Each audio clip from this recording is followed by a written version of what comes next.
तीन कंपनियों को एक साथ मिल करके टेली मेडिसिन की सुविधा की, ये भी बहुत इनोवेटिव प्रयोग है। इसका लाभ गांव गांव में लोगों को मिले, इसके लिए विशेष जागरूकता अभियान भी चलाना चाहिए। और अब मंत्र हमारा क्या होगा? जहां बीमार वहीं उपचार। एक बात बता दूं, ये मोदी जी ने मेरे लिए नहीं बोला था काश, बट एनीवे आज सेंट्रल गवर्नमेंट और मोदी जी भी इस चीज से भली वाकिफ हो चुके हैं कि अगर हेल्थ केयर को इम्प्रूव करना है कंट्री के अंदर तो टेलीमेडिसिन एक बहुत अच्छा सोल्यूशन है। आज मैं डॉक्टर हूँ, मैं मेडिकल डॉक्टर हूँ, मुझे पता है कि ये मेरे लिए भी डिफिकल्ट है और शायद दूसरे डॉक्टरों के लिए भी डिफिकल्ट है गाँव में अपनी सर्विसेज जाके देना, ये सबको समझ में आ रहा है। तो उसका क्या सोल्यूशन हो सकता है? तो वो सोल्यूशन मैंने निकाला है। ऐसा नहीं कि मैं अकेले ही डॉक्टर विशेष खासकर हूँ, अभी सबको पता चल गया। मैंने MBBS किया नागपुर से, फिर मैंने MBA किया है हॉस्पिटल एडमिनिस्ट्रेशन लंदन से, उसके बाद मैंने इमरजेंसी मेडिसिन में फेलोशिप किया है। मेरा फैमिली का हॉस्पिटल है इंदौर में, जहाँ पे मैंने काफ़ी काम किया। विशेष हॉस्पिटल, अगर बाई चांस आप लोगों ने सुना होगा। जी, CEO हूँ मेडिसेवा टेक्नोलॉजीज प्राइवेट लिमिटेड का। मेडिसेवा एक health take, rural health tech startup है, जो मैं आपको आगे समझाऊंगा कि हम क्या क्या कर रहे हैं। एक बात बता दूं, ये मोदी जी ने मेरे लिए नहीं बोला था काश, बट एनीवे आज सेंट्रल गवर्नमेंट और मोदी जी भी इस चीज से भली वाकिफ हो चुके हैं कि अगर हेल्थ केयर को इम्प्रूव करना है कंट्री के अंदर तो टेलीमेडिसिन एक बहुत अच्छा सोल्यूशन है। आज मैं डॉक्टर हूँ, मैं मेडिकल डॉक्टर हूँ, मुझे पता है कि ये मेरे लिए भी डिफिकल्ट है और शायद दूसरे डॉक्टरों के लिए भी डिफिकल्ट है गाँव में अपनी सर्विसेज जाके देना, ये सबको समझ में आ रहा है। तो उसका क्या सोल्यूशन हो सकता है? तो वो सोल्यूशन मैंने निकाला है। ऐसा नहीं कि मैं अकेले ही कर रहा हूँ, मैं तो चाहता हूँ कि जो मैं कर रहा हूँ ऐसे 50-100 कंपनीज और आए, क्योंकि आज हम बात कर रहे हैं 90 करोड़ पॉपुलेशन की जो रूरल में रहती है। सो उसके लिए अगर मेरे जैसी 100 कंपनी भी आ जाएगी तो भी कम पड़ेगी भारत जैसे बड़े देश के लिए। बट चलिए हम आगे देखते हैं कि हम लोग क्या कर रहे हैं। सो ये तो ठीक है, हमारे बारे में कुछ है, थोड़ा सा ज्ञान है, तो इसको ज्ञान को अपन स्किप कर देते हैं। मैं नहीं समझता अभी ज्ञान कोई सुनना चाहेगा। सो अगर हम बात करें, आप लोग, मुझे समझ में आ रहा है कि रूरल बेल्ट से बहुत होंगे। सो मैं रादर देन मैं बोलूँ, अपन थोड़ा सा 1 to 1 करते हैं, उससे ज़्यादा मजा आएगा। कोई बताएगा हेल्थ केयर रिलेटेड आप लोगों के रूरल एरिया में क्या प्रॉब्लम्स है? जैसे उनको समय पर दवाइयाँ नहीं मिल पाती, डिस्टेंस है उनके साथ, टाइमिंग का दिक्कत आती है, पैसे की दिक्कत आती है उनको।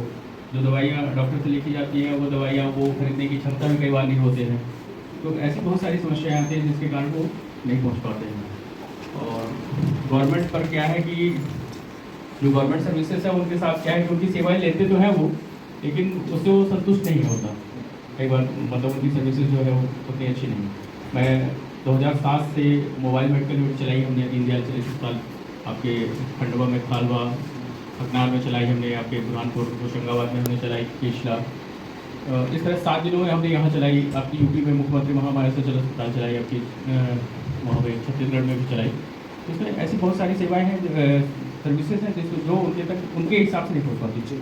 मोबाइल मेडिकल यूनिट में भी हम जब उनके दरवाजे तक जाते थे तो ऐसा होता था कि 10 से 5 का टाइम था, तो जब हम पहुँचते थे तब वो अपने काम के लिए खेत में चले जाते थे। तो जो टाइम हमारा होता था वहाँ पहुँचने का, तो उस समय वो नहीं अवेलेबल होती। तो ऐसी बहुत सारी समस्याओं के कारण हम उनके दरवाजे तक भी पहुँच भी सेवाएँ नहीं दे पाते, या जाँच की सुविधाएँ वहाँ नहीं थी। जैसे यूपी में जो हम छत्तीसगढ़ में काम कर रहे थे वहाँ पे सेमी ऑटो एनालाइजर इनबिल्ट था हमारी गाड़ी पर, लेकिन वो फंक्शन नहीं था क्योंकि लाइट नहीं थी, उतना बैकअप जो है इन्वर्टर दे नहीं पा रहा था, जनरेटर चल नहीं पा रहा था। तो ऐसी बहुत सारी सर्विसेज होती हैं जिसके कारण वहाँ पे उनको वो सेवाएं जो चाहिए वो नहीं मिल पाती। आपके बांधवगढ़ के कोर एरिया में पूरे में हमने हेल्थ कैंप लगाए थे, तो वहाँ मतलब ऐसे मरीज मिले कि किसी को छोटी सी समस्या फुंसी हुई होगी और वो नासूर बन गया उसका, लेकिन वो इलाज के लिए नहीं पहुंच पाया क्योंकि टाइगर रिजर्व क्षेत्र था, तो उसको वाहन नहीं मिल रहा है, आने जाने के साधन नहीं है उसके पास। ऐसी बहुत सारी समस्या रूरल में बहुत सारी प्रॉब्लम है उनके साथ, वाहन की सुविधाएं और बहुत सारी। मैं एकदम आपकी बातों से सहमत हूँ, क्योंकि ये समस्या मैं रोज देख रहा हूँ कि क्या फेस कर रहे हैं। कोई और भी है जो अपने विचार इस पर रखना चाहेगा? मैं चाहता हूँ आप लोग बात करें, थोड़ा अच्छा लगेगा। सर ये कि ग्रामीण में सबसे ज़्यादा समस्या ग्रामीण में आती है, ग्रामीण लोगों को अच्छे डॉक्टरों की सुविधा नहीं मिल पाती। और हम मैं समझता हूँ कि इस सेवा के माध्यम से, मेडी सेवा के माध्यम से लोगों का संपर्क जो है, इस माध्यम से अच्छे डॉक्टरों को परामर्श मिल जाएगा और अच्छे संसाधन भी इस सेवा के माध्यम से मिल जाएगी। इसलिए शहर की अपेक्षा गांव के लोगों को इस माध्यम से उपचार का साधन सुगमता से हासिल कर सकेगा। बिल्कुल सही बात। तो मेडी सेवा के द्वारा हमारे जो रूरल एरिया है, रिमोट एरिया है, उनमें इससे काफ़ी सुविधा मिल सकती है लोग बागों को, क्योंकि डॉक्टर नहीं जाते हैं और कई जो दूसरे स्टेट के सर ये तो मैं प्रॉब्लम है सर के वहाँ डॉक्टरों की सेवा नहीं हो पाती है। अब वो वहाँ जो डॉक्टर हैं वो कैसे डॉक्टर होते हैं, वो सही समझिए। मैं ये कंफर्म करना चाहता था अपने आप को कि मैंने सही समझा है, क्योंकि मैं अर्बन में रहता हूँ, आप लोग रूरल में, तो आप लोगों को बेटर पता है। मैं अब किसी यहाँ पे इतनी सारी महिलाएं बैठी हैं, फीमेल्स बैठी हैं, मैं आप लोगों से भी समझना चाहूँगा, क्योंकि आप लोगों की समस्याएं और अलग होती है। एक जनरल समस्या तो हमने बात करी, गांव में तो सबसे बड़ी समस्या ये है कि जो मतलब गर्भवती महिलाएं रहती है, तो पहले महीने से तो मतलब उसको पता रहता है और डॉक्टर के पास भी जाती है, फिर वो पहले महीने से लेकर लास्ट महीने तक वो हॉस्पिटल नहीं जा पाती है, ना उसके यहाँ सुविधा रहती है और ना उस पर कोई ध्यान दिया जाता है। और जब वो सोनोग्राफी के लिए मतलब जैसे बच्चा नहीं घूम रहा है, तो वो जैसे आसपास के हॉस्पिटल पे जाएंगे और जांच करेंगे, तो उसके लिए भी लगे मतलब जो डॉक्टर बोलते हैं कि नहीं अब तो वो 7वें महीने में 8वें महीने में भी घूमता है, तो इससे उसकी जान को मतलब बहुत बड़ा खतरा हो सकता है। तो यही बहुत बड़ी प्रॉब्लम है कि गायनेकोलॉजिस्ट की सेवाएं नहीं है, तो हम डायरेक्टली डॉक्टर से तुरंत के तुरंत परामर्श नहीं कर पाते, हाँ, क्योंकि वहाँ पे डॉक्टर भी नहीं है। महिला सबसे बेस्ट बता पाएंगे कि क्या है, क्योंकि डॉक्टर कम्युनिटी मेडिसिन में सर जो एक परेशानी है कि जो विस्थापित परिवार होते हैं और जो पलायन वाले परिवार होते हैं, उनका जैसे डिलीवरी का ही ले लूँ तो 9वें महीने पे वो सीधे अपने घरों पर जाकर डिलीवरी कराते थे, इनसे कुछ भी नहीं हुआ। कम से कम डेज प्रेगनेंसी से लेकर आखिरी तक कहीं ना कहीं संपर्क में रहे तो वो ज़्यादा फायदा है। और उसका टाइम ड्यूरेशन जो है वो सबसे बड़ा फैक्टर होता है कि जब भी आप काम मिलने जाते हैं तो वो वहाँ अवेलेबल नहीं है। तो दो बड़ी मेजर कंसर्न हैं जो कि अवेलेबिलिटी इज द मेजर।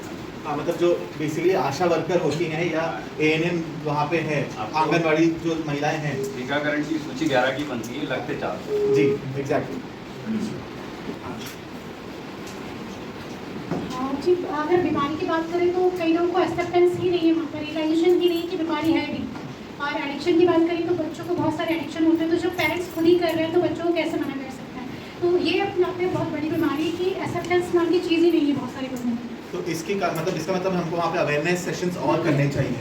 हमको वहाँ पे जाके स्कूल के बच्चे, कॉलेज के बच्चे या नुक्कड़ नाटक करें वहाँ जाके, या पंचायत जहाँ लग रही है वहाँ जाके लोगों से बात करें, या गाँव में जो मंदिर है वहाँ पे बात करें, है ना। चलिए ठीक है सर, एक्चुअली में गवर्नमेंट से हैं, वहाँ कुछ क्षेत्र ऐसे हैं जहाँ मोबाइल नेटवर्क नहीं है, आने जाने की सुविधा नहीं है। तो क्या होता है कि वहाँ जैसे झोला छाप डॉक्टर हो गए, तो उनके पास जाने से क्या होता है कि वो सही डॉक्टर के पास से संपर्क नहीं हो पाए। अब उनका मर्ज कुछ और है, उनको बीमारी कुछ और है, दवा किसी और चीज़ की हो रही है, जिससे उनको उस चीज़ का सुविधा नहीं मिल पा रहा है। फिर एक हो गया पैसे का अभाव। अगर वो किसी तरह मार्केट तक पहुँचे तो गवर्नमेंट हॉस्पिटल पहुँचते हैं, वहाँ भी उनको उस तरह की सुविधाएं नहीं मिल पाती, क्योंकि वो क्लिनिक खुल जाती है, जिससे हर मरीज को हर उपचार नहीं मिल पा रहा है। सर जी बिल्कुल सर, जैसे कि हमने देखा कोविड-19 बीमारी के चलते मेडी सेवा जैसे जो उपक्रम या कार्यक्रम यदि उस समय एक्टिवेशन में आ जाते तो लगभग जो गांव में लूटपाट की स्थिति मची हुई थी झोला छाप डॉक्टरों के द्वारा, हजारों रुपए की लूटपाट बचा करके जो कठिनाइयों से जो पेशेंट आया करते थे, जिले स्तर तक पहुंचा करते थे, वो ट्रीटमेंट एक सरकारी माध्यम से बोलो या प्राइवेट थोड़ा सा सस्ते में हो जाता था। वही गांव में लूटपाट की स्थिति मचाई हुई थी, जिससे कई लोग को ऑक्सीजन का अभाव, छोटी प्रॉब्लम की वजह से बड़ी बीमारी बताना और उससे कई सारी डेटें हुई है। तो मेरा मानना है कि ये मेडी सेवा एक अच्छा सफल उपक्रम साबित होगा। और 3 चीज़ें भी है, जैसे कि जिस इलाके में हम लोग काम कर रहे हैं वहाँ इंफ्रास्ट्रक्चर खड़ा हुआ, बिल्डिंग के PSC बनी हुई, बिल्डिंग PSC बनी, लेकिन 10 साल में कोई डॉक्टर ही नहीं, नर्स ही नहीं है, डॉक्टर है ही नहीं, बिल्डिंग की पूरी होकर गिरने लगी। उसका डॉक्टर होने के बाद भी डॉक्टर कहीं और का दूसरा, जैसे हमारे आसपास 2 जगह हैं, वहाँ डॉक्टर हैं, उनका नियुक्ति है, लेकिन उनको फिर अपॉइंटमेंट उन्होंने मेन जो आपका BMC जो आपका हेडक्वार्टर है उनका खात्याओं जैसे बड़ी जगह वहाँ किया।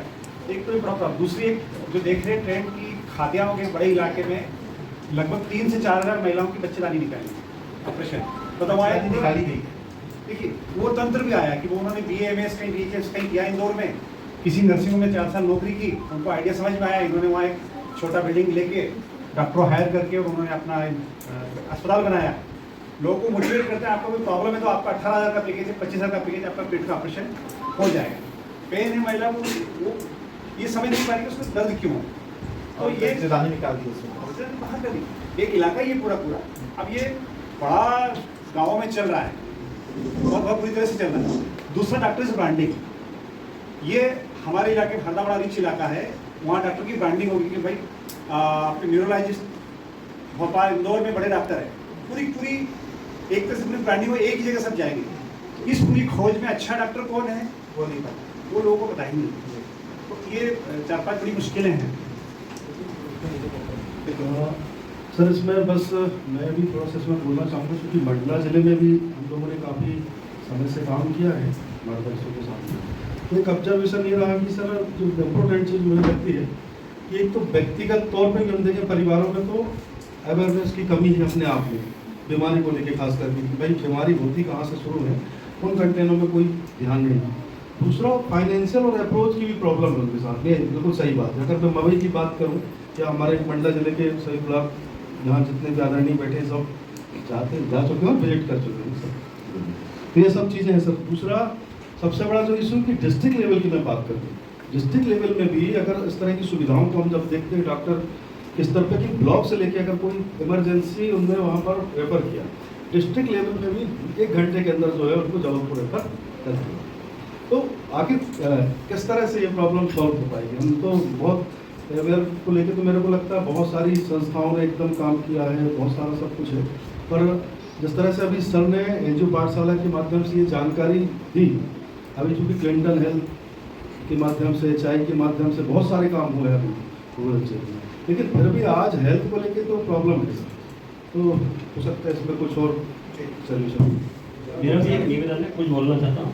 जैसे हम देखते हैं गाँव में, जैसे मेरे ही गाँव है, तो वहाँ पे कुछ डॉक्टर है, 1-2 दूल्हा साहब इलाज करते हैं, छोटा मोटा बुखार वगैरह आती है, वो तो ठीक है, हर गाँव में रहते हैं। लेकिन अगर वास्तविक में देखा जाए तो जो सुजानपुर में तहसील स्तर पे जो हॉस्पिटल है, अच्छे बड़े बड़े हॉस्पिटल बने हैं, लेकिन विडम्बना ये है आज भी कि उसमें आज MBBS डॉक्टर कोई नहीं चलाने वाला BHMS डॉक्टर है जो चला रहे हैं, लेकिन औपचारिकता है, वास्तव में सही रिजल्ट और सही इलाज नहीं मिल पा रहा है। अगर सही इलाज लेना है तो कम से कम एक मरीज को लेने के लिए 2 से 3 हज़ार की गोली दवाई कुल मिला के ये है कि गुप्ता जी हमारे सुजानपुर में 400 रुपये खाली देखने की फीस लेते हैं वो, लेकिन गरीब लोग वहाँ पे इलाज थोड़ी ले पाते हैं, तो मजबूरी में जमीन बेच के इलाज करवाते हैं वहाँ पर। तो वास्तव में शुजालपुर से अगर वहाँ नहीं हो रहा है तो भोपाल जाना पड़ेगा, इंदौर जाना पड़ेगा। हाँ। आना जाने यानी 5,000 रुपये तो आने जाने का खर्चा है। बिल्कुल आम बात है। अपन डॉक्टर को दिखाने भी जाना है कि अब चलो इंदौर जाएं, भोपाल जाएं, जिस भी गाँव से अपन आ रहे हैं, बिल्कुल तो आने जाने में 5,000 रुपये, वहाँ पे रहना खाना पीना, डॉक्टर की फीस। 11 बजे तक डॉक्टर साहब बैठने वाले थे, 11:30 बजे पहुँचे, डॉक्टर साहब निकल गए, अब अगले दिन मिलेंगे, वापस तो जा नहीं सकते, उस दिन वहीं रुकना पड़ेगा, तो रहने का खर्चा अलग। अब जो आ रहा है व्यक्ति भी आ रहा है, वो अकेला नहीं आ रहा है, तो 2 या 3 लोग साथ में आते हैं। ये मानसिकता अकेला कभी नहीं आएगा, वो 2-3 लोग को साथ में वही बात तो क्या वास्तव में दिहाड़ी है। बिल्कुल, तो ये कहाँ तक सफल हो सकता है इस, तो वही यही सब प्रॉब्लम्स का सलूशन इसके थ्रू कहीं ना कहीं लाने की कोशिश करेंगे। आप कुछ बोलना चाह रहे हैं? सभी को नमस्कार, मेरा नाम संजय सोलंकी है और मैं अलीराजपुर डिस्ट्रिक्ट से हूँ। सर जैसे मेरा अनुभव बता रहा, मैंने एक NHM का प्रोग्राम था, राष्ट्रीय किशोर स्वास्थ्य कार्यक्रम, उसके पश्चात मैंने सिकल सेल में अलीराजपुर में ब्लॉक कोऑर्डिनेटर के रूप में काम किया। सर मैंने वहाँ देखा कि जांचें तो हो रही है पर उसकी रिपोर्ट सही नहीं आ रही है, जिसके चलते एक ग्रामीण जनों का विश्वास जो गवर्नमेंट डॉक्टर से हटता जा रहा है। और हमारा जो एरिया है अलीराजपुर डिस्ट्रिक्ट, झाबुआ डिस्ट्रिक्ट, जो पूरा गुजरात को पलायन करता है, चाहे वो मजदूरी के तौर पे या कोई भी लोग हॉस्पिटल के तौर पे, तो सर कहीं ना कहीं डॉक्टर की कमी सबसे बड़ी चीज़ है, और डॉक्टर समय नहीं दे रहे हैं, वो उनकी सही रिपोर्ट नहीं पाता है, जिसके कारण जो स्वास्थ्य सेवाएं है वो काफ़ी खराब होती जा रही है। Thank you. चलिए इधर थैंक यू। मैं ना एक अलग परिवेश रखना चाहता हूँ। आप आजकल न्यूज़ वगैरह देखते होंगे, सरकार जितनी भी योजनाएं चला रही है उसको क्लेम करती है, और जब अपन इस मंच में बात करते हैं कि वो चल नहीं रहा है ना, तो बहुत सारे लीगल जो है नोटिस वगैरह आते हैं, और बहुत सारी संस्थाएं हैं जिनको लीगल नोटिस सर्व भी किया है। ये हमको समझने की जरूरत है कि आंकड़े जो है वो कह रहे हैं कि स्वास्थ्य की सेवाएं बेहतर है, ये तो मान रहे हैं ना, नंबर तो है। अब ग्रामीण परिवेश में हमारे यहाँ जो व्यवस्था है, यदि आप उसको समझे और उसमें क्या चीजें हैं जो कि वास्तव में जो है चैलेंजिंग है, वो समझने की जरूरत है। हमारे यहाँ जिला स्तर पे जो है डिस्ट्रिक्ट हॉस्पिटल्स है, जहाँ पे कि डॉक्टर्स ज़्यादा होते हैं, है ना, और व्यवस्थित आपके पास जो है सेटअप होता है। अब वो चल रहा है नहीं चल रहा है उस पर अपन बात नहीं करते हैं। फिर आप ब्लॉक लेवल पे आ जाओ, CSC होती है आप लोगों के पास, और इसे प्राइमरी हेल्थ सेंटर होता है और सब हेल्थ सेंटर होता है, 2-3 पंचायतों के ऊपर सब हेल्थ सेंटर होता है। तो हमारा टारगेट मतलब जहाँ पे चैलेंज है, जहाँ लोग रहते हैं, वो सब हेल्थ सेंटर पे है, जहाँ पे कि ANM और आशा कार्यकर्ता ही जो है उसको चला रही है। अब आप ये अपने स्वास्थ्य की जब बात करते हैं तो स्वास्थ्य, आंख की परेशानी है तो आप किस डॉक्टर के पास जाते हैं? आई स्पेशलिस्ट, हड्डियों के लिए, पेट के लिए, गले के लिए, कान के लिए। तो आप ये देखिए कि स्वास्थ्य की जो जितनी भी सुविधाएं हैं, या अच्छा बेहतर स्वास्थ्य की बात करते हैं तो विशेषज्ञता आती है। तो क्या विशेषज्ञता जो है हमारे ग्रामीण क्षेत्रों में उपलब्ध है? क्या जो जिला स्तर पे है वहाँ पे विशेषज्ञता है? मान लीजिए 10 डॉक्टर भी है, तो क्या सभी तरह के डॉक्टर आपको मिल जाएंगे? मैं ये बोल रहा हूँ कि वो अपना क्लिनिक चलाना छोड़ दीजिए, है ना, लेकिन क्या वो 1 घंटा भी उपलब्ध हो रहा है? तो क्या सारी स्ट्रीम के लोग हैं हमारे पास, सारी विशेषज्ञता के हैं? उसके तभी तो आप विशेषज्ञ के रूप में, जो एक भाई साहब कह रहे थे ना, हरदा का भी एग्जांपल दे रहे थे, आप भी दे रहे थे, तो हम लोग कहाँ भगते हैं? कोई विशेषज्ञ हमको पता लग गया यार ये तो आंख का बहुत अच्छा डॉक्टर है, अब चाहे वो 1000 ले, चाहे 4 दिन की वेटिंग हो, है ना। एक डॉक्टर मैं जानता हूँ यहाँ पे, उनका 3 महीने का वेटिंग चलता है। आज आप बीमार हो तो आप अपॉइंटमेंट लोगे तो 3 महीने बाद मिलेगा आपको, है ना। वो तो अलग अलग, और इतना मेडिकल साइंस इतना आगे बढ़ गया है, तो खासतौर के यदि बेहतर सुविधाएं चाहिए तो हर अंग के लिए जो है विशेषज्ञता हमारे पास होनी चाहिए। मुझे लगता है यही एक बड़ा चैलेंज है ना। और हम लोग ये ना बोले कि सब खराब है, दूसरों के उसको खराब बोल के हम अपना अच्छा नहीं बता सकते। हमारी क्या क्वालिटी है, हम क्या कंट्रीब्यूट कर सकते हैं, वो इम्पोर्टेंट है। अब ये झोला छाप डॉक्टर बने कहाँ से बने? एक भाई साहब दे रहे थे कि भाई उसने कहीं प्रैक्टिस करी, आके वो करने लगा कि उसको थोड़ा नॉलेज आ गया था, इसीलिए धीरे धीरे ये बढ़ रहा है। लेकिन जब जो मोदी जी का भी आपने दिखाया था, वो टेली मेडिसिन पे इसलिए बात कर रहे हैं क्योंकि विशेषज्ञ तो कमी है, और एक विशेषज्ञ को तैयार होने में 20 से 22 साल लगता है। वो अपनी डिग्री करेगा, प्रैक्टिस करेगा, फिर MD करेगा, फिर उस पर और डिग्री करेगा, फिर करेगा। 20-20 साल के जो डॉक्टर है वो सब जगह तो उपलब्ध नहीं हो सकते ना। तो शायद मेरे ख्याल से हम लोग जिस मंच पे बात कर रहे हैं वो एक महत्वपूर्ण स्थान होगा, जहाँ पे एक विशेषज्ञता को, बहुत सारे अलग अलग विशेषज्ञता को हम लोग जमीनी स्तर पर सही तरीके से पहुँचा पाएंगे। Thank you. मैं जैसे विशाल साहब कहना चाहूँगा कि ऐसा नहीं है कि गवर्नमेंट आ नहीं रही है या वो चाहती नहीं है। गवर्नमेंट से ज़्यादा शायद इस देश में कोई नहीं चाहता है कि भारत में हेल्थ का स्टेटस इम्प्रूव हो। They are working day on day. जो मिनिस्ट्री है वो लगे हुए हैं, मेडिकल कॉलेजेस लगे हुए हैं, PSC CSC सेंटर्स पे वर्क हो रहा है। अनफॉर्चुनेटली वो गवर्नमेंट के इनिशिएटिव्स खराब नहीं, गवर्नमेंट के तो बहुत अच्छे इनिशिएटिव्स हैं। जो वहाँ पे बैठने वाला होता है वो उसकी अनअवेबिलिटी के कारण प्रॉब्लम्स आती है। सो ये बात निश्चित है कि हम गवर्नमेंट को तो इस चीज़ में ब्लेम नहीं कर सकते, क्योंकि आज हमको सोचना पड़ेगा, हम 140 करोड़ की पॉपुलेशन वाला देश है। दुनिया में सबसे ज़्यादा पॉपुलेशन आज हमारे देश में, हमने चाइना को भी सरपास कर चुका है। और ऐसे बड़े देश को जिधर इतने लोग रहते हैं, उनको संभालना, उनको मेंटेन करना, उनका हेल्थ स्टेटस, उनका इकोनॉमिक स्टेटस सब मेंटेन करना बहुत डिफिकल्ट जॉब है, इसमें कोई दो राय नहीं है। और hats off to the government. हम सबने देखा कोविड में जिस तरीके से वैक्सीनेशन हुआ है, आज पूरी दुनिया इंडिया को वाहवाही दे रही है उस चीज़ के लिए। मतलब hats off to them and I really want कि हम उनके लिए अप्लॉज करें कि जिन्होंने इतना बड़ा काम किया है। सो प्लीज सो ठीक है, आज हम डायरेक्ट गवर्नमेंट नहीं है, बट हम शायद हेल्थ स्टेटस को सुधारने के लिए गवर्नमेंट के साथ एक मुहिम शुरू कर सकते हैं, जो हम वो जो चाहती है उसी को हम आगे बढ़ा सकते हैं इस तरीके से। हाँ प्लीज। मैं भी अपने व्यूज़ कुछ रखना चाहती थी यहाँ पे। जैसे कि डॉक्टर कासलीवाल ने बोला कि मेरी सेवा, यहाँ पे जो सर बैठे थे उन्होंने भी कहा कि गवर्नमेंट अपने अपने एफर्ट्स लगा रही है। आप सभी जानते हैं कि हमारे यहाँ हेल्थ केयर स्टेटस बहुत सालों से पिछड़ा हुआ है, इसीलिए मोदी जी ने आयुष्मान भारत योजना को लॉन्च किया और comprehensive primary health care centre मतलब CPSC स्टार्ट किया जो हेल्थ एंड वेलनेस सेंटर के माध्यम से। और वहाँ पर एक इम्पोर्टेंट कंपोनेंट थी टेली मेडिसिन, जहाँ पे एम्स के डॉक्टरों के द्वारा और दूसरे जो मेडिकल कॉलेजेस है उनके साथ टाई अप है गवर्नमेंट का, सेंट्रल मिनिस्ट्री का विद स्टेट गवर्नमेंट का। लेकिन ये जो टेली मेडिसिन सर स्पेशली बता रहे हैं, जैसे कि मैं गांधी फेलोज के बच्चों को जब पढ़ाती हूँ, पब्लिक हेल्थ के सेशंस लेती हूँ उनके, जब हम उनको Ayushman Bharat health and wellness centre पढ़ाते हैं ना, तो हम उनको मैक्सिमम यही बताते हैं क्योंकि रूरल एरिया में लोगों को सुविधाएं नहीं मिलती। वो जो सर बेटे थे उन्होंने बिल्कुल सही कहा, डॉक्टर्स नहीं है, MDMS को कहाँ से लाएंगे और रूरल एरिया में कहाँ से बैठेंगे। एक हेल्थ एंड वेलनेस सेंटर पर एक CHO बैठती है, उसके साथ 2 NM होती है, उसके साथ आसपास के एरिया की कवर करने के लिए 3 या 4 पॉपुलेशन के अकॉर्डिंग आशा कार्यकर्ताएं होती हैं। और वो भी आपको पता है CHO को मुख्यालय पर रहने के लिए बोला गया है, वो तो रहती हैं लेकिन वो हर समय सुविधा नहीं दे सकती। अगर टेली मेडिसिन का ये कॉन्सेप्ट है, मैंने इससे पहले जब कॉर्पोरेट हॉस्पिटल में काम किया था तो वहाँ पर टेली मेडिसिन मथुरा का जो छाता ब्लॉक है कोसी कला के आगे, उस पर टेली मेडिसिन का हमने सबसे पहले वहाँ पर एक प्रोग्राम लॉन्च किया था, प्रोजेक्ट लॉन्च किया था एक पायलट प्रोजेक्ट में। तो बहुत मतलब ऐसी चीज़ है टेली मेडिसिन कि आप कहीं पे भी बैठ के किसी भी टाइम पे अगर किसी पेशेंट को ज़रूरत पड़ सकती है तो आपके पास ऑप्शन बहुत है, आपको कोई बाउंड नहीं करेगा।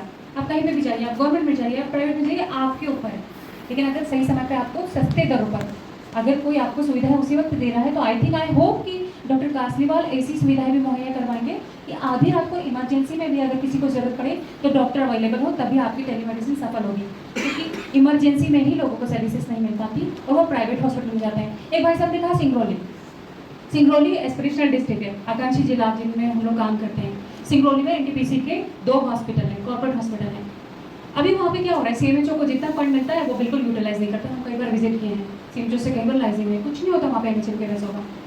सारे लोग जाते हैं NTPC के हॉस्पिटल में, वहाँ पर वहाँ के एम्प्लॉय को तो छूट है, फ्री है, लेकिन वहाँ पे मैक्सिमम जो 3 ब्लॉक है जो सिंगरौली के, वहाँ की जो लेडीज़ है वो जाती है वो NTPC के हॉस्पिटल में, थोड़ा कम रेट पर उनका डिलीवरी सुविधा मिलती है बट जाती है। उससे क्या हुआ, NFHS 4 और 5 के जो सर्वे आया नेशनल फैमिली हेल्थ सर्वे, उसमें आउट ऑफ पॉकेट एक्सपेंडिचर वो हाई आया सर सिंगरौली। अगर आप NFHS 5 का डेटा देखें तो OOPE अदर जो डिस्ट्रिक्ट है उसमें एक परिवार के ऊपर खर्चा 400 से 500 आया और सिंगरौली जिले का NFHS 5 का डेटा उठा के देखोगे तो 1450 रुपये आया। बहुत डिफरेंस है। क्यों? क्योंकि पेशेंट को चाहिए अच्छी सुविधा और टाइम पे डॉक्टर मिले, वो NTPC के हॉस्पिटल में चले जाते हैं। तो वहाँ पर हम जो आम लोग हैं जो वहाँ के एम्प्लॉय नहीं है उनको तो चार्ज देना पड़ेगा। तो अगर हम इस टेलीमेडिसिन का फायदा उठा सकते हैं लोगों की भलाई के लिए, उनका थोड़ा बहुत पैसा उनका आउट ऑफ एक्सपेंडिचर कम करने के लिए और क्वालिटी सर्विसेज के लिए, तो शायद ये बहुत अच्छा सफल प्रोजेक्ट हो सकता है। Thank you sir. चलिए, सो आज हमने प्रॉब्लम्स का तो मुझे बताने की जरूरत नहीं, आप सभी लोगों ने प्रॉब्लम्स बता दिए और वही प्रॉब्लम्स हैं। सो हम इसके सोल्यूशन पे आते हैं। तो हम लोगों ने क्या सोल्यूशन निकाला कि हम टेलीमेडिसिन कर रहे हैं। आज बहुत सारी मोबाइल एप्लीकेशंस हैं जिसमें आप वीडियो कॉल के माध्यम से शहर के डॉक्टरों से परामर्श ले सकते हैं। बट आज हमारे जो गांव के व्यक्ति हैं वो कितने ज़्यादा कंफर्टेबल है मोबाइल यूज़ करने में या ऑनलाइन पैसे डॉक्टर को ट्रांसफ़र करने में, बहुत कम, हार्डली एनी। उनको कंफर्टेबल ही नहीं होंगे कि मोबाइल को हाथ में ऐसे पकड़े और डॉक्टर से बात करें। डॉक्टर का चेहरा ये है, वो ऐसे पकड़े हुए हैं तो वो ना डॉक्टर को उसकी शक्ल दिख रही है ना कुछ हो रहा है। ये बेसिक प्रॉब्लम्स है। और वो क्या, आज मेरी मम्मी भी अगर होंगी या मेरी दादी भी होगी तो उनसे मेरे को वीडियो कॉल पे बात करना है तो उधर उनका भी चेहरा नहीं दिखता, उनको बोलना पड़ता है एडजस्ट करो। सो ये इश्यूज हैं आज हमारे देश में। सो हम लोगों ने क्या सोल्यूशन निकाला कि हम फिजिकल क्लिनिक्स खोलते हैं। ये मोबाइल एप्लीकेशन नहीं है, ये एक 10 बाय 10 की जगह है जहाँ पे पेशेंट आता है, वो शांति से बैठता है। वो जो सेंटर चला रहा है उसका बोलते हैं मेडिसेवा।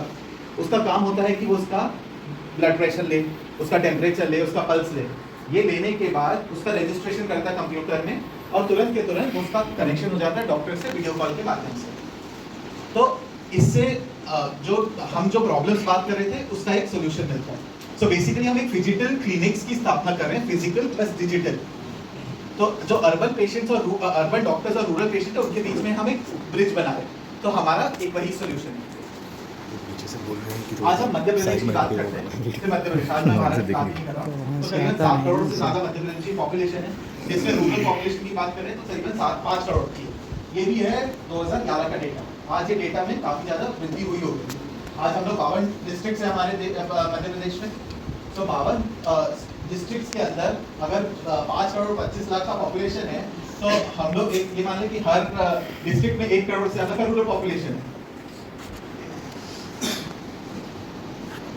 सो अगर हम बात करें क्यों हम क्या कर रहे हैं ऐसा कि क्यों मेडिसेवा, तो आज जो मेडिसेवा की टीम है वो डॉक्टर्स और इंजीनियर्स के साथ मिलकर बनी है।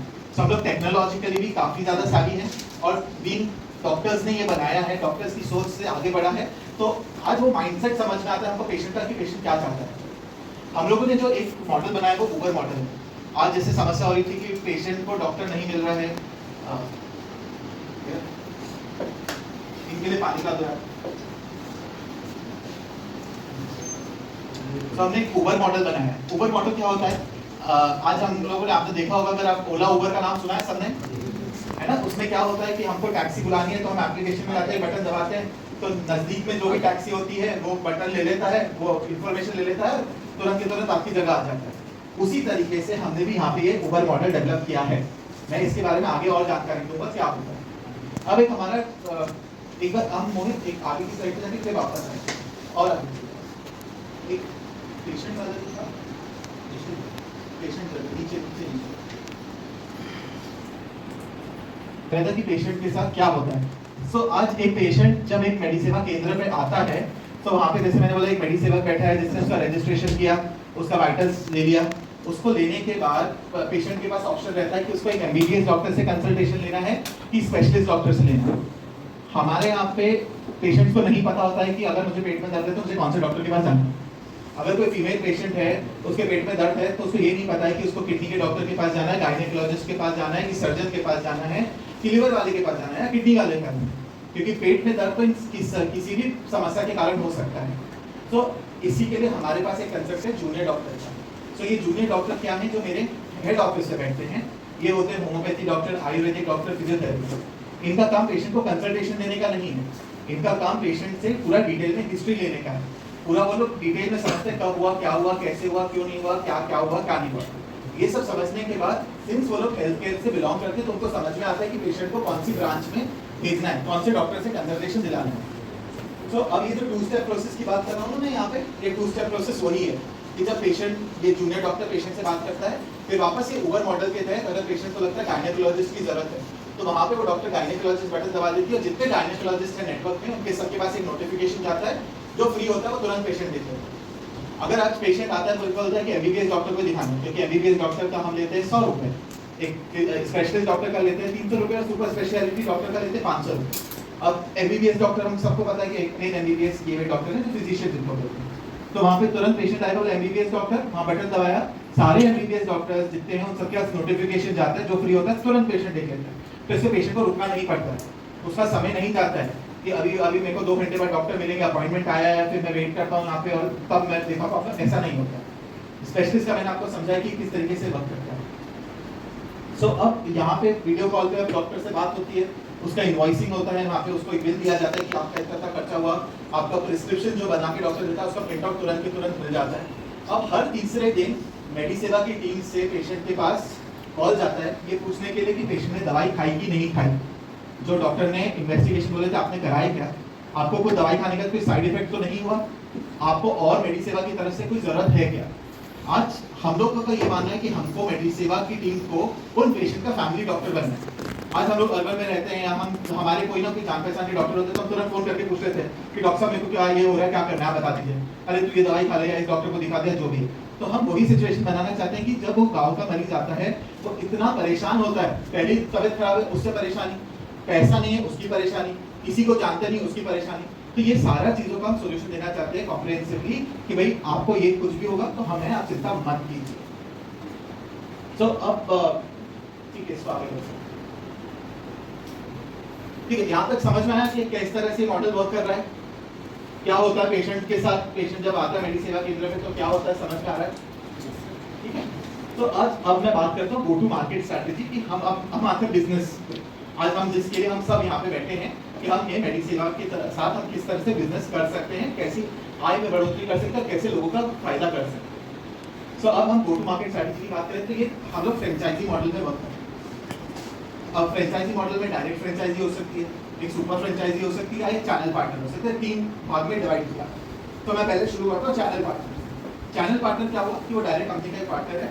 वो चैनल पार्टनर ने मल्टीपल अपने अंडर फ्रेंचाइजी बोलता है या सुपर फ्रेंचाइजीज बोलता है। सुपर फ्रेंचाइजी क्या है? एक डिस्ट्रिक्ट में एक व्यक्ति सुपर फ्रेंचाइजी ले या एक ऑर्गेनाइजेशन सुपर फ्रेंचाइजी ले और उसको अपने अंडर 10 फ्रेंचाइजीज खोलनी है। तो इस तरीके से पूरा मॉडल है मेडिसेवा, सिंगल फ्रेंचाइजी, सुपर मेडिसेवा यानी डिस्ट्रिक्ट लेवल पे एक चैनल पार्टनर जो मल्टीपल डिस्ट्रिक्ट्स पे काम कर सकता है। तो ये इस तरीके से पूरा फॉर्मेट है।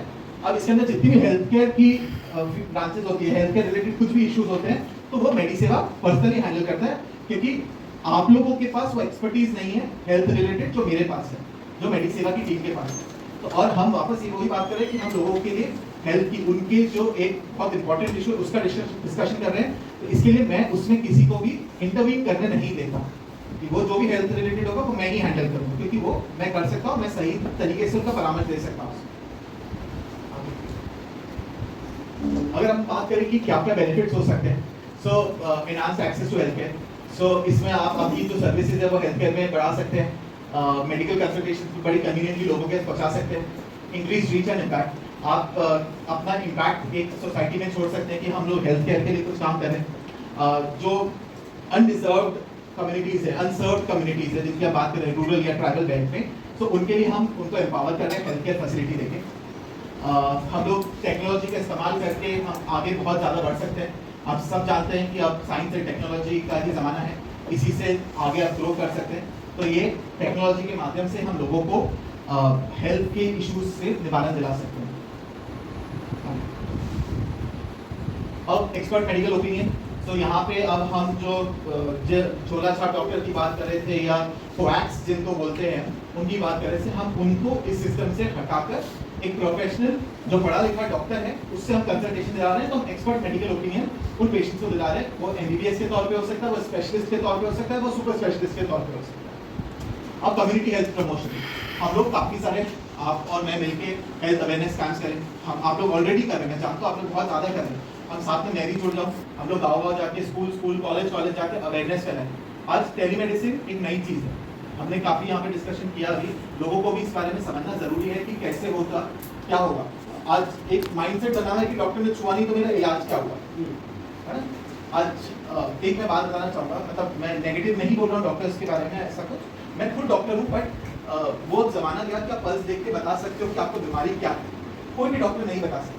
मैं आज 15 साल से मैंने मेडिकल प्रैक्टिस कर रहा हूँ, बट मैं पल्स देख के बता सकता हूँ बुखार है कि नहीं, बट उतना इन डेप्थ नॉलेज नहीं है कि आपकी उतनी प्रैक्टिस नहीं है। जैसे पुराने ज़माने में होता था कि आपने पल्स देखी, अच्छा आपको ये बीमारी है, ऐसे ये फालतू की बात है, ऐसा नहीं होता। आपको इन्वेस्टिगेशन करना बहुत ज़रूरी है। जब तक इन्वेस्टिगेशन नहीं होगा आप किसी भी चीज़ पे कन्फर्मेटली नहीं आ सकते कि हाँ यही बीमारी होगी। आप एक अंदाजे से बोल सकते हो, बट अंदाजे का क्या करेंगे। आपने अंदाजे से कुछ बोला, उसके हिसाब से दवाई दे दी तो वो, और बीमारी तो कुछ और नहीं थी, तो दवाई तो वो काम नहीं दे रही, उसके साइड रिएक्शन और हो गए। तो वो काफ़ी सारा, इसी के लिए आजकल इन्वेस्टिगेशन पे काफ़ी निर्भर हो गए, क्योंकि कोई भी डॉक्टर नहीं चाहता है कि उनका पेशेंट को कुछ गलत ट्रीटमेंट मिल जाए। पहले इतना इन्वेस्टिगेशन भी इतना प्रोग्रेसिव नहीं था, ऐसी फैसिलिटीज नहीं थी, तो ये चीज़ होती थी। बट आज और सब एक और चीज़ है इंडेमिटी जिसको बोलते हैं। सब डॉक्टर्स भी अपने आप को प्रोटेक्ट करके चलना चाहते हैं कि अपने आप कुछ और उसके ऊपर उनके ऊपर आ जाएगा तो गलत होएगा। तो इसी के लिए सब लोग रिपोर्ट्स पे बिलीव करके कि रिपोर्ट्स आई है, रिपोर्ट्स ये बोल रही है, तो आपकी डायग्नोसिस ये है, आपको बीमारी ये है, तो उसके हिसाब से मैं आपको ट्रीटमेंट देगा, तब वो क्लियर हो जाता है। तो आप भी समझाना चाहेंगे? साथ में लॉजिक सॉल्व। सो अब अपन लोग रेवेन्यू की बात करते हैं। रेवेन्यू से पहले मैं बताऊं कि आज हम कंसल्टेशन में कि दिन में पेशेंट जितने आते हैं उसमें 70% जो पेशेंट होते हैं वो एमबीबीएस डॉक्टर कंसल्टेशन लेते हैं। उसके दो फैक्टर हैं। वन, एक तो कॉस्ट कम है, 100 रुपये का कंसल्टेशन है, तो पेशेंट का माइंडसेट होता है कि एक बार तो आप एमबीबीएस को दिखा दीजिए, ठीक नहीं होगा तो मैं फिर स्पेशलिस्ट को दिखाऊंगा। कुछ लोग होते हैं जो पहले से मारे हुए होते हैं, परेशान होते हैं, तो बोलते हैं मेरे को स्पेशलिस्ट को दिखाना, मुझे एमबीबीएस को दिखाना ही नहीं है। या वो सोच के आते हैं कि मेरे को समझ में आ रहा है, मुझे स्पेशलिस्ट को दिखाना है, मेरे को तो किडनी का प्रॉब्लम है या मेरे को दिमाग का प्रॉब्लम है, मेरे को समझ में आ रहा है, तो मेरे को तो दिमाग के डॉक्टर को ही दिखाना है। तो इसके अंदर जैसे 70% एमबीबीएस का हुआ, उसकी कंसल्टेशन फीस 100 रुपये, स्पेशलिस्ट डॉक्टर का कन्वर्जन हुआ 30%। ये मैं अभी थोड़ा सा इजी रखने के लिए मैंने स्पेशलिस्ट और सुपर स्पेशलिस्ट को 500 रुपये माना है, नहीं तो हम कैलकुलेशन में बहुत भटक जाएंगे। सो उसमें अब पैथोलॉजी हम लोग वहाँ पे सेंटर पे पैथोलॉजी इन्वेस्टिगेशन भी कराते हैं। कैसे कराते हैं कि हम हर सेंटर पे, सपोज आपने एक सेंटर खोला, तो हम आपके आसपास की जो लेबोरेटरी उससे टाई अप करेंगे।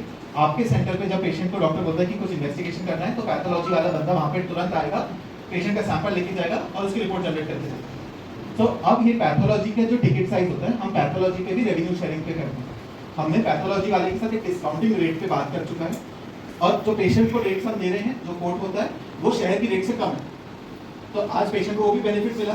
आज हमने पैथोलॉजी वाले के साथ डिस्काउंटिंग करके उसके साथ एक टाई अप करके वहाँ पे अपन ने एक रेवेन्यू जनरेट किया, जो रेवेन्यू शेयरिंग अपन साथ में मिलकर करते हैं।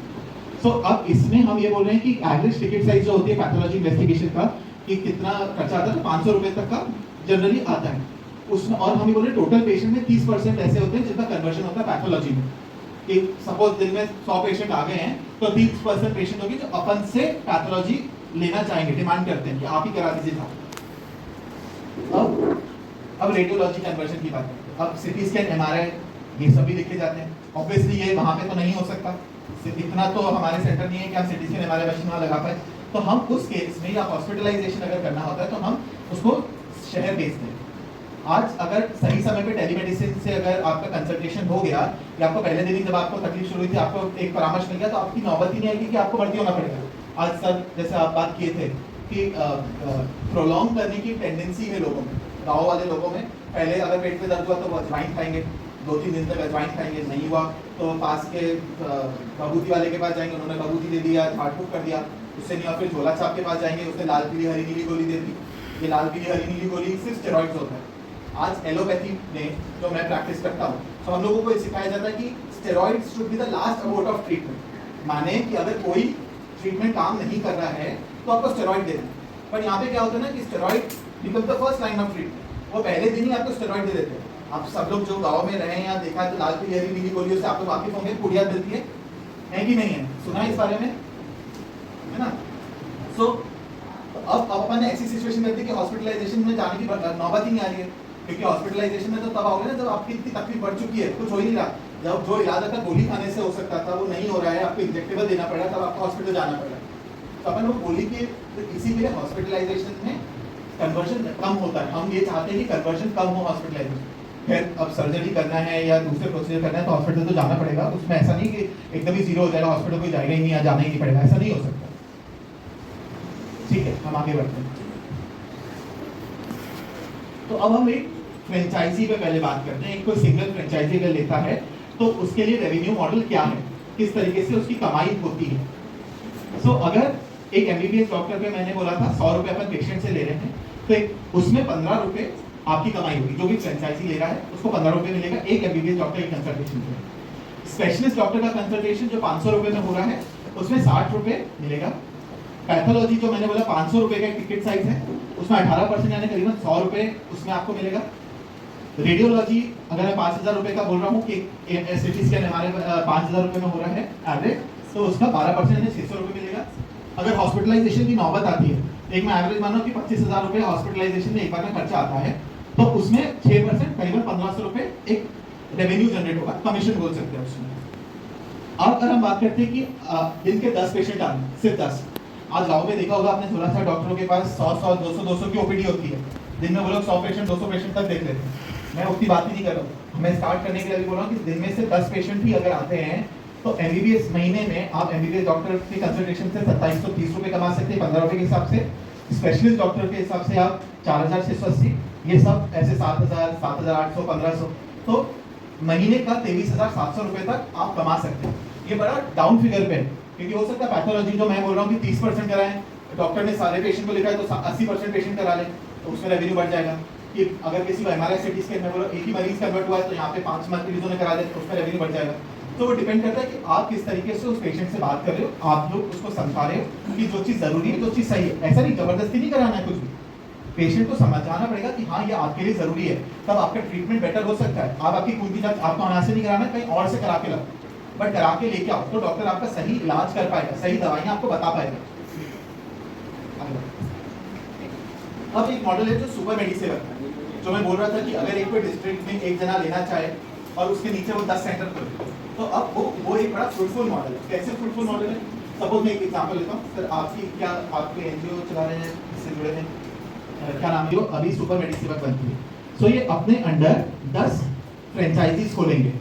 है ना। तो 10 फ्रेंचाइजी खोलने के बाद इनको हर कंसल्टेशन पे जितने 10 के 10 पे जो भी पेशेंट आता है, अपन ये मान रहे कि 10 पे 10 पेशेंट आ रहे हैं, तो यानी दिन के 100 मरीज हो गए, तो 100 मरीज में से अपन बोल रहे 70 मरीज हुए एमबीबीएस डॉक्टर के, तो उसमें हर एमबीबीएस डॉक्टर कंसल्टेशन पे 7.5 रुपए, स्पेशलिस्ट डॉक्टर पे 30 रुपए, पैथोलॉजी पैथोलॉजिस्ट रेडियोलॉजी पे 300, हॉस्पिटल पे 750। सो अब 10 पेशेंट पर डे इनकम 10 केंद्र की मिला के टोटल कमीशन हो जाता है 1,20,000 रुपए। आपको सिर्फ ये करना है कि उनको मोबिलाइज करना है, उनसे काम करवाना, उनको मोटिवेट करना है कि भाई तुम काम करो, तुम्हारे लिए भी रोजगार बन रहा है, तुम आगे बढ़ोगे तो दूसरों को हेल्प मिलेगी और इनडायरेक्ट आपको बेनिफिट मिल रहा है उससे। तो एक चैनल, एक सुपर मेडिसिन बन गया, सुपर फ्रेंचाइजी लेके आप ज्यादा अपनी रीच बढ़ा सकते हैं, आपकी संस्था की रीच आप ज्यादा बढ़ा सकते हैं, एक एक्टिविटी एडिशनल एक्टिविटी शुरू कर सकते हैं जी।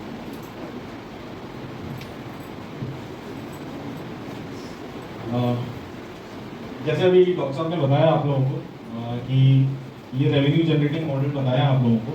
इसमें देखिए मुद्दा आज आने का और आप लोगों के समक्ष बैठने का 2 रीज़न है। एक तो मेडिकल फैसिलिटी जो जिस तरीके से अभाव है, जो अभी ओपन फोरम में, और अभी ओपन फोरम रखेंगे हम जिसमें और भी आप लोगों की जो क्वेरीज होंगी वो हम लोग एक दूसरे के साथ में डिस्कशन मोड में आके हम बात कर सकते हैं। दूसरा इसका सबसे बड़ा मुद्दा था इसमें कि आप लोग यहाँ पे सब संगठित हुए हैं, इसमें बहुत से लोगों के मेरे पास में सीवी भी आए, कुछ यंग यूथ्स हैं जो कि डिफरेंट रूरल डेवलपमेंट प्रोग्राम से जुड़े हुए हैं, काम कर रहे हैं, और वो भी कोई ना कोई जॉब अपॉर्चुनिटी या बिजनेस अपॉर्चुनिटी के पॉइंट ऑफ व्यू से आए, मतलब कि हमको कुछ ना कुछ ऐसा काम मिलेगी जब हम अपने घर के घर अपने क्षेत्र में रह के वो कार्य को बढ़ा सकते हैं।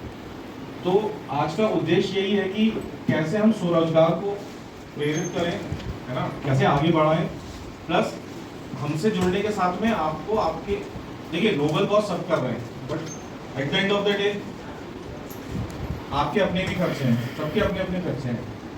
तो बॉटम लाइन ये है कि पैसा भी कम से कम अर्जित तो करें, है ना, थोड़ा बहुत ही करें बट अच्छे से करें और अच्छे काम के साथ में करें।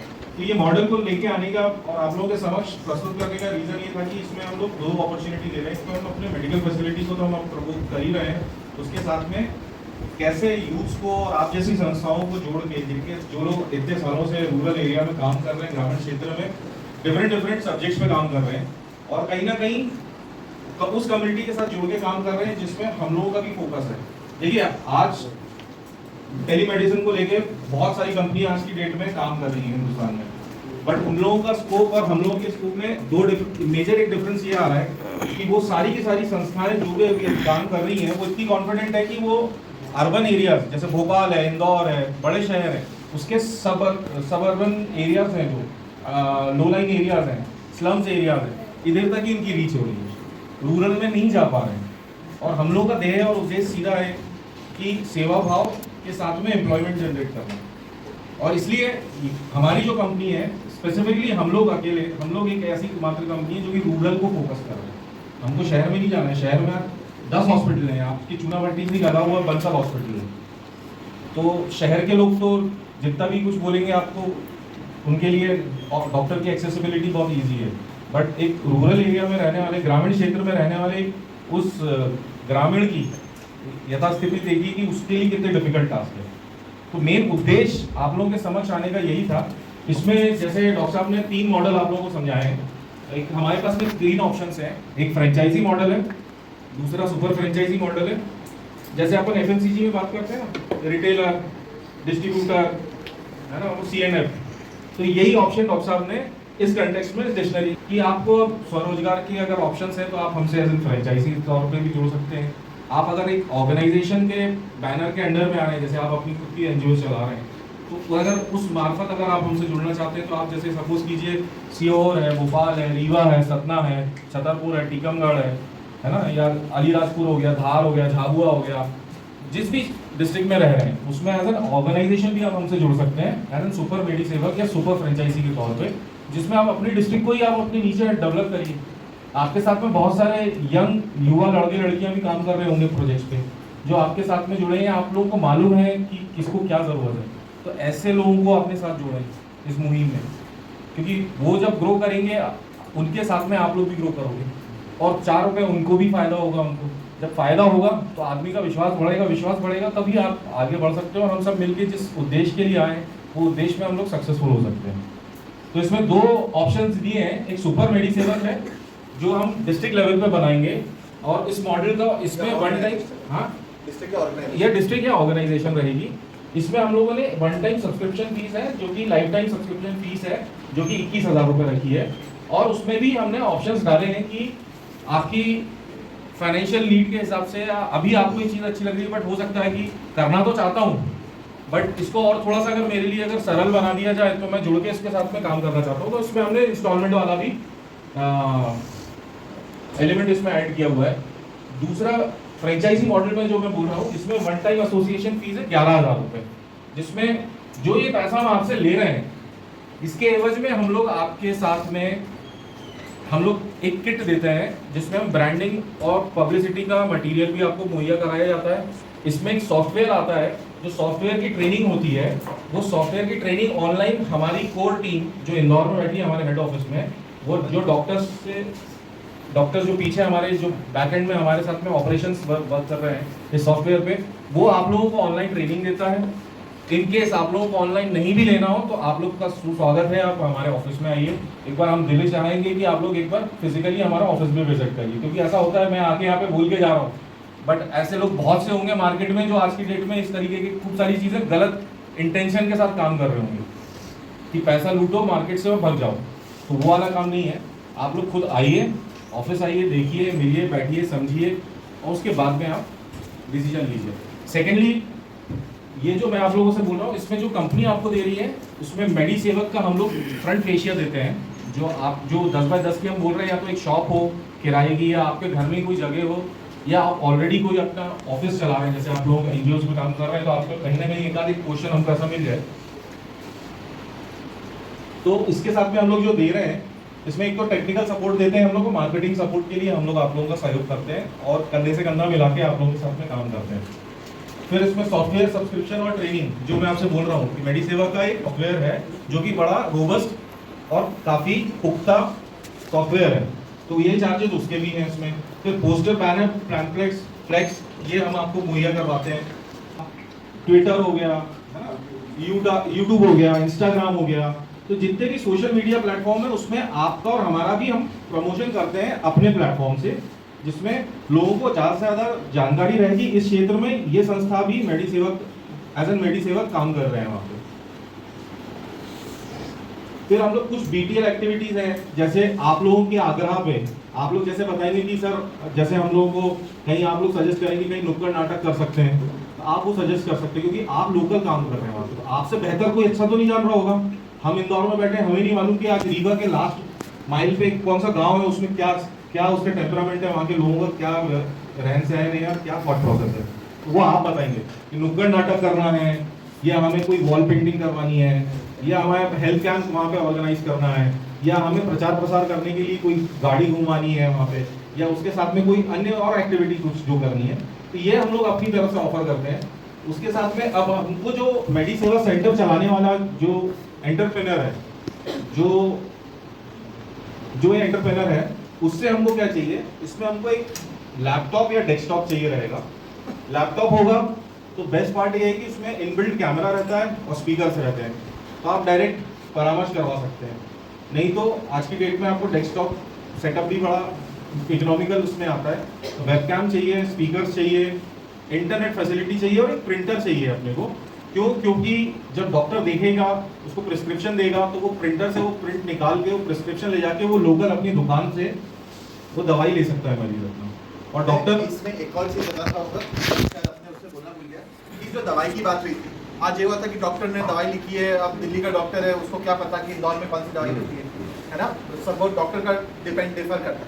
तो उसमें हम लोग ये कोशिश करते हैं कि हम हर जगह कंपाउंड नेम लिखें। अगर किसी को पैरासीटामोल लेना है तो मैं क्रोसिन, डोलो, कैल्पॉल लिखने की बजाय वहाँ पे पैरासीटामोल लिखते हैं मेरे डॉक्टर्स, कि पेशेंट किसी भी दवाई की दुकान से जाके दवाई ले सकता है, उसको जेनेरिक लेना है, उसको एथिकल लेना है, उसको जो दवाई लेना ले ले, उसके ऊपर कोई बंदिशें नहीं, क्योंकि पेशेंट उसमें फिर 25 दुकानों में घूमते रहता है कि डॉक्टर ने ये दवाई दी है, ये मिली नहीं, दवाई वही थी, वो क्रोसिन लिखा हो या कैल्पॉल लिखा हो, तो बोले क्रोसिन लिखा है तो यहाँ पे तो कैल्पॉल है, तो जब तक क्रोसिन नहीं मिलेगा मैं घूमते रहूँगा, तो काम ही नहीं। जैसा मैंने बताया आपको सिस्टम की क्या रिक्वायरमेंट है, उसके बाद में जो कैपेक्स रिक्वायरमेंट भी आपको बताया कि लैपटॉप, प्रिंटर, कुछ एक टेबल, 2-3 चेयर चाहिए रहेंगी कि अगर मरीज आ रहा है तो डॉक्टर के साथ कंसल्ट करने के लिए, उसके साथ कोई आ रहा है तो एटलीस्ट मिनिमम व्यवस्था रहे उसको बैठने के लिए, समझने के लिए, डॉक्टर से परामर्श लेने के लिए, है ना। वेब कैम, माइक, हेडफोन मैंने बता ही दिया है। स्मार्टफोन तो आज की डेट में सभी के पास में एंड्रॉइड, मेरे ख्याल से सभी के जेब में आज की डेट में सब एंड्रॉइड फ़ोन यूज़ कर रहे हैं। बाकी मेडिकल डिवाइस में आपको क्या चाहिए रहेगा, BP, blood pressure monitoring equipment आता है आजकल, है ना, वो मिल जाए। कोविड के टाइम पे देखा ही होगा जो इलेक्ट्रॉनिक वाला आता है, है ना, एक पल्स ऑक्सीमीटर सबने घर में रखा ही था कि भाई कोविड में सबने रखा ही था। पल्स ऑक्सीमीटर आज की डेट में सबके घर मिल जाएगा। ब्लड प्रेशर का, शुगर टेस्ट करने वाला इक्विपमेंट आपके घर में अगर कोई शुगर पेशेंट है तो ऑब्वियसली आप लोग रखे होंगे। बाकी ये सारी चीज़ों की रिक्वायरमेंट रहती है। जैसे मैंने बताया आपको इंटरनेट कनेक्शन, क्योंकि ये ऑनलाइन सर्विस है तो देखिए इसमें इंटरनेट की फैसिलिटी होना अनिवार्य है। तो जहाँ आपके पास में इंटरनेट फैसिलिटी अच्छी है तो बहुत अच्छी बात है। सर का एक क्वेश्चन था, आपने शायद पूछा था कि इंटरनेट नहीं है ना।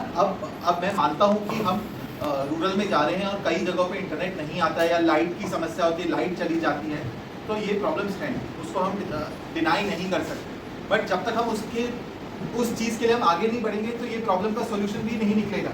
जैसे मैंने बोला था, गवर्नमेंट अपने इनिशिएटिव्स में हर चीज़ करना चाहती है। They are trying the level best to bring internet to each and every doorstep of each and every household. आज 5G आ गया है, कुछ समय बाद हमको 6G दिखेगा, या ब्रॉडबैंड का पेनिट्रेशन इतना ज़्यादा हो गया है, तो हमको उसको कैपिटलाइज करना चाहिए, हमको शुरू तो करना चाहिए। आज अगर ब्रॉडबैंड नहीं है तो मोबाइल पे अगर इंटरनेट आता है तो मोबाइल के इंटरनेट कनेक्शन से हम दिखाएं पेशेंट को। एक प्रैक्टिस तो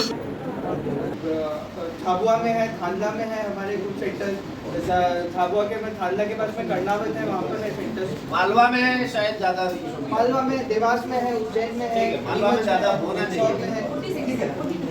40+ सेंटर है हमारे और बढ़ती जा रही है। चलिए अपन ये सब देखा गाइड कि आप अगर मेडिसेवर बनते हैं तो इसके अंदर जो क्वेश्चन अपन आप लोग पूछ रहे हैं ना, उसका डिटेल में आंसर्स लिखे हुए हैं कि एक सेंटर चलाना है तो मार्केटिंग कैसे करना है, खर्चा कैसे आएगा, उससे पेशेंट कैसे लाने हैं, हमको ट्रेनिंग कैसे मिलेगी, हम क्या क्या मेडिसेवर की टीम से मिलेगा, हमारी तरफ से सपोर्ट क्या है, हमको क्या करना है, वो सारा ये जब आप लोग जुड़ते हैं तो मैं ये गाइड आप लोगों को देता हूँ जो आप लोग पढ़ के कितने हमारे पास है ये कर लेने दो और बाकी चीज़ें कर लीजिएगा और डिस्कस बताएंगे हम लंच के बाद में, अपन बात करेंगे, कुछ इन हाउस डिस्कशन भी करेंगे।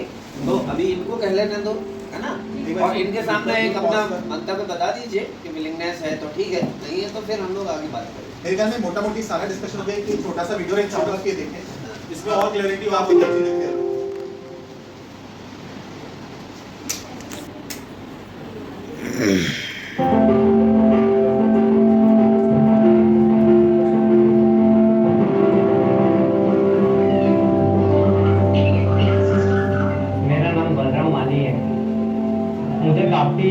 चक्कर आते थे और बार बार बुखार आता रहता था।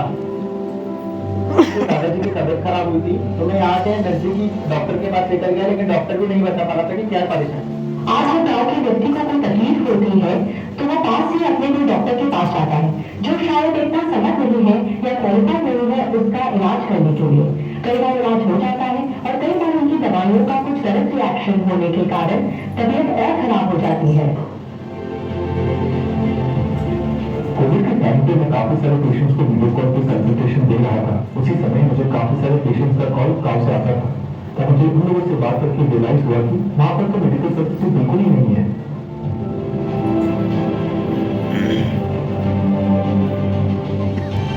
मेडिसिन एक हेल्थ ताकत है।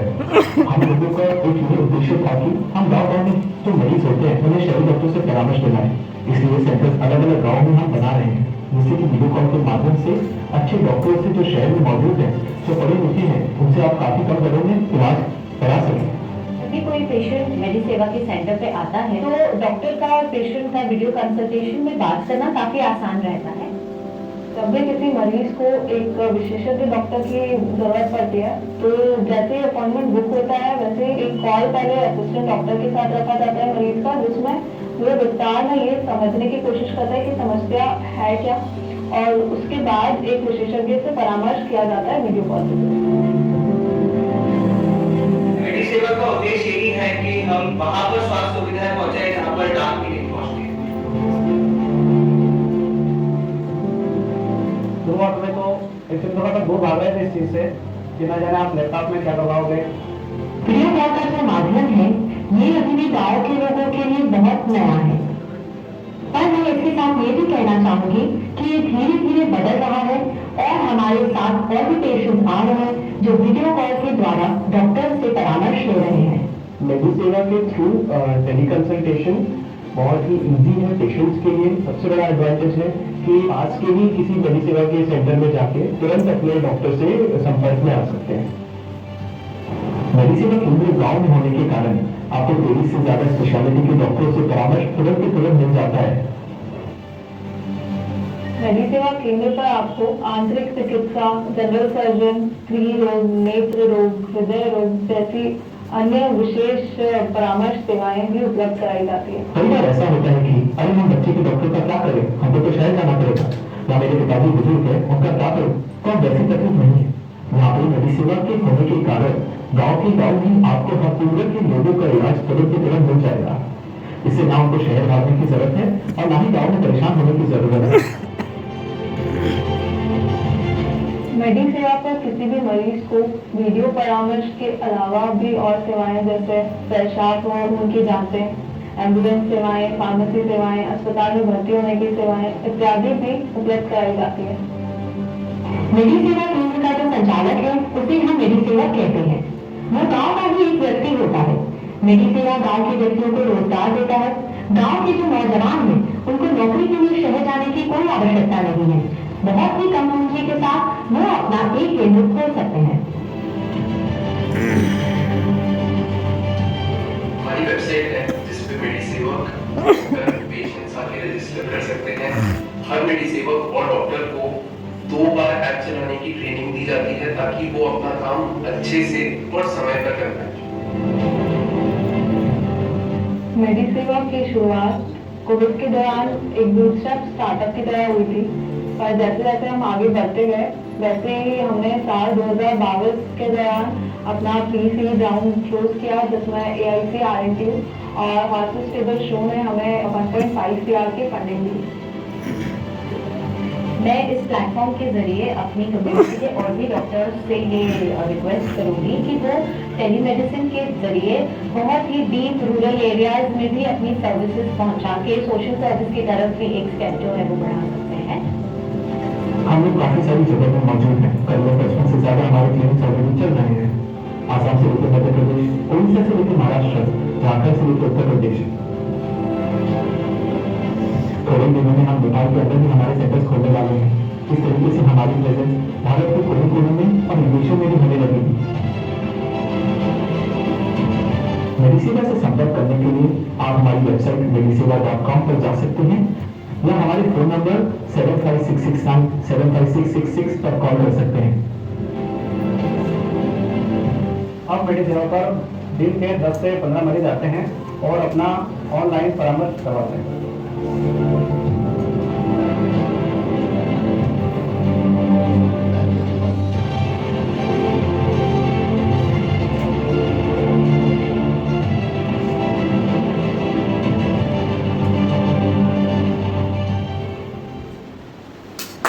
लोगों ने कुछ इंश्योरेंस कंपनी से भी टाई अप किया हुआ है जिसमें हम लोग 1 लाख रुपए से ऑनवर्ड्स हेल्थ इंश्योरेंस भी हम प्रमोट कर रहे हैं इस प्लेटफॉर्म से, जिसके ज़रिए आप लोग आपके टारगेट ऑडियंस को उसका फैमिली पे कल को कोई बर्डन फाइनेंशियली ना आए इस केस के लिए, प्लस इलाज के लिए अगर कोई महंगे से महंगा इलाज भी करवाना चाहो तो एटलीस्ट इससे कवर हो सकता है। एग्जैक्ट। अगर हम जो आयुष्मान भारत की बात कर रहे थे तो वो अगर वो BPL पेशेंट के लिए, तो बाकी लोगों के लिए हम ये इंश्योरेंस सर्विस लेके आए हैं जो बहुत सारे हॉस्पिटल्स में पार्टनर्ड है एंड वहाँ से वो अपनी सर्विसेज दे सकते हैं थ्रू दिस इंश्योरेंस सर्विस, और जिससे आप लोगों के लिए भी एक रेवेन्यू स्ट्रीम जनरेट होगा। Thank you very much.